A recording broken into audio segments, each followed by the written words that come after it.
the king of the fork! What a dooski, guys, it's Fail34 here with my Game of Thrones Season 6 Episode 10, The Winds of the Winter finale review. So I'm gonna be completely honest, guys, going into the finale of Game of Thrones Season 6, I was still kind of off the high from the Battle of the Bastards, battle sequences, and just the episode in general. I was going around on Twitter and whatnot saying pretty much the only way I could see this episode topping off the last was if they managed to somehow eloquently tie up most of the loose ends in the season with a shock, and I cannot believe it, guys.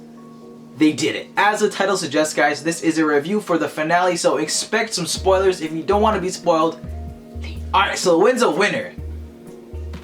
Fam. What an incredible episode and finale of Game of Thrones. The Winds of Winter was fantastic from beginning to end. Literally, the way that I would describe the finale of Game of Thrones Season 6 would be that each scene just got better and better and better. A new scene would come up, it just managed to top the last one, and I couldn't believe it. In the start of the episode, we see a couple of shots of the king, Cersei, and the High Sparrow getting ready for the trial of Loras. And then the music, or the score, whatever you may want to call it, sets in. I love the decision to have a solid 20 minutes of this really cool music playing in the background. It was beautiful. It really brought something unique to this finale, and the execution, no pun intended, of the intro really giving the mood of the whole entire episode and, setting off the major events that were to come in the episode. So let's go talk about what exactly happened in the episode. Things got lit, literally.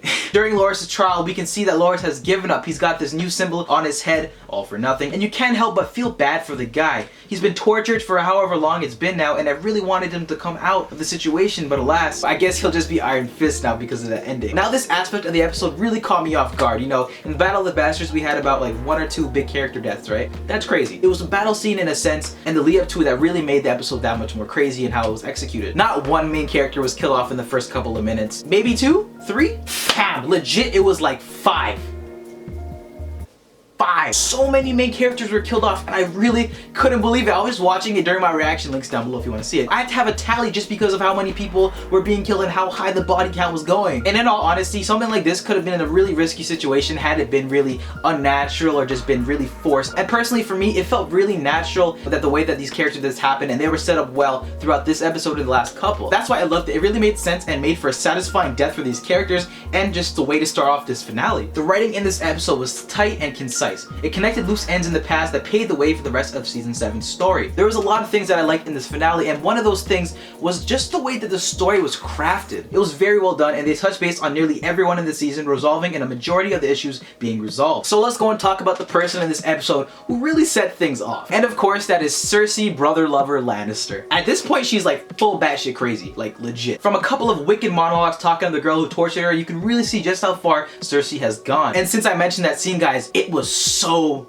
good. I didn't even think that they would manage to tie that back into the episode, but they did. It was so rewarding, but then at the same time, it was kind of sadistic when the Mount comes back, and I'm assuming he's gonna rape her because Cersei was just looking back at her when she locked the door and just saying shame as she walks out. And then you just have the shot of the door, and the little window on the door was being closed with the Mount right there. Oh, so good. So by the end of the events of this episode, Cersei is now queen, and I don't know how to feel about that fully yet. From the looks of it, Jaime doesn't appear to know how to feel about it either, because all the repercussions it took to get there. Was it worth it? Because the biggest thing from that was Tommen's death. For those who watched my reaction video, you guys already know how I felt about that scene, because at first I'm just sitting there thinking, well, this is an awfully long shot, don't you think? Huh. Then he removes the crown, walks away for a bit out of frame, and then comes back slowly, only to jump out of the freaking window. I thought this was fantastic and a gruesome way to go. Literal King's Landing, oh my god. I'm not owning that joke. That's probably from like 100 people in the comment section. It's not mine. Well, imagine all the things that are going through the king's mind right there. He's pretty much failed at being a king. Dozens have been killed on his watch, plus his wife and his new religious BFF, the High Sparrow. I honestly thought the finale as a whole had a lot of powerful scenes spread throughout it, but I thought this scene in particular was just something that just had so much weight to it. Another example would be the scenes with Jon whenever someone claims him to be the king of the North. That was freaking fantastic. We see everyone who just had a ton of men die because of this dude band together and say, you know what, despite our differences, there's something bigger coming and we need to be together and follow this guy. It's just so crazy to see how far the character of Jon has really gone from being this bastard child at the other table at the dinner to being the king of the North. The emotion and impact in this scene is so satisfying and came across really well in the finale. Acting wise, the cast did a great job as always, but a standout to me honestly would be Davos. Feels so bad. When he confronted Melisandre in front of Jon and I saw the moose toy, I knew shit was going down. Davos genuinely cared and loved for this little girl, and Liam Cunningham, his performance was just, I couldn't help but like get in the feels just a bit, man. When he started yelling, he did such a good job. So The Winds of Winter was one of the longest episodes of Game of Thrones with an extra 20-minute or so runtime. I'm not usually down for this kind of stuff, but I thought they did an effective job with the extra time that they had. I didn't find any of the screen time wasted. I thought it was all fairly effective and served the story well. I don't want to go make this review too long, but there was just so many revelations in this episode and just a ton of big things that happened. Think about it, on top of all the craziness that happened in this episode, Jon's mother was revealed.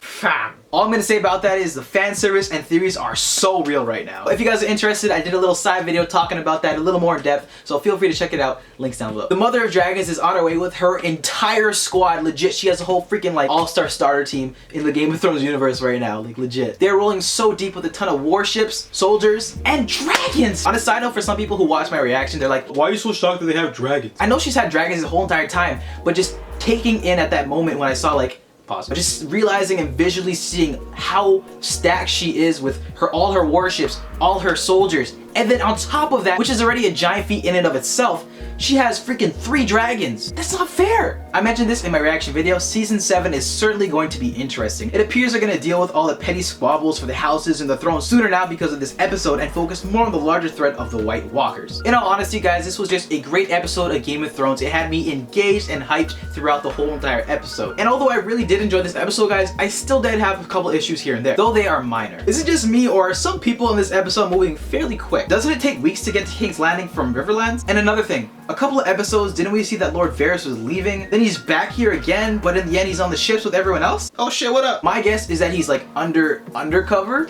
Briefly touching upon the Arya scene, I thought that was so dope. However, the whole twins in the pie thing, although it had a lot of shock value, it just seemed a little bit unrealistic and just kind of like, what the fuck? But that's all I can really think about this episode that I didn't like, guys. Those are just some really minor nitpicks. Overall, guys, I thoroughly enjoyed this finale of Game of Thrones. I thought it was an incredibly satisfying conclusion to the season that had a fantastic story, powerfully wrapping up most of the loose ends with a high body count while excellently setting up the next season. I'm gonna go ahead and give Game of Thrones Season 6, Episode 10, The Winds of Winter finale, a 9.5 out of 10. Thank you guys so much as always for checking out my video. If you enjoyed it, you can leave a like and subscribe if you have not already. Also, guys, feel free to follow me on my social media, on my Twitter, my Twitch, and my Instagram. And another thing is, guys, my reaction to this finale and a theory video I have is also in the description down below. Be sure to check those out. Anyway, that's it for me today, guys. I'll see you next time.